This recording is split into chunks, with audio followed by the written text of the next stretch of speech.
سارے صحابہ مل کے آئے، کہنے لگے عمر فاروق سے کہنا ہے نبی پاک کے زمانے میں تو ظاہراً غربت تھی، ابو بکر کے دور میں بھی غربت تھی، اب تو بڑا محال ہے،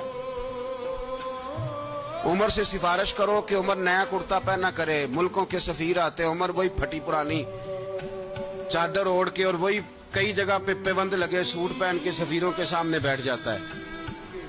عمر کو مشورہ دو، طے ہو گئی بات۔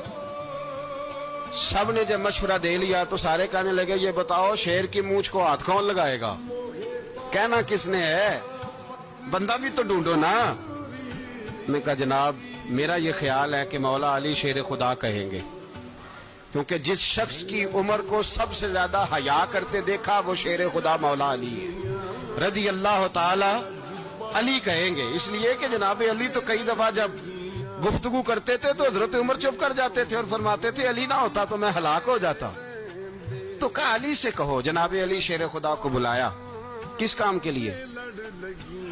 جی اللہ اکبر۔ یہ ذرا آپ نے اس دور پہ اس بات کو ذرا کہا جناب ان سے کہیں کہ زیادہ نہیں، ایک کرتا نیا پہن لے، سفیر آتے ہیں وزیر آتے ہیں تو ایک کرتا نیا پہن لے۔ حضرت علی کو بلایا، آپ فرمانے لگے کوئی اور بات ہوتی تو میں کہہ دیتا، یہ والی میں نہیں کہہ سکتا، کوئی اور ہوتی تو میں عمر کو کئی دفعہ کہہ دیتا ہوں، جلال میں بھی تو سن، یہ والی میں نہیں کہہ سکتا، میں تمہیں ایک مشورہ دیتا ہوں۔ کہ وہ کیا؟ کہنے لگے سید عائشہ صدیقہ سے کہو، وہ مومنوں کی ماں ہیں، عمر ٹالے گا نہیں۔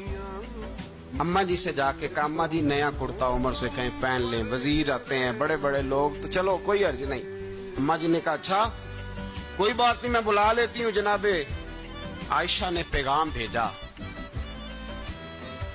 جب خادم نے کہا نا مصطفیٰ کے گھر سے پیغام آیا ہے تو 20 لوگ بیٹھے تھے، عمر کانپتے ہوئے اٹھے، کانپتے دوڑے۔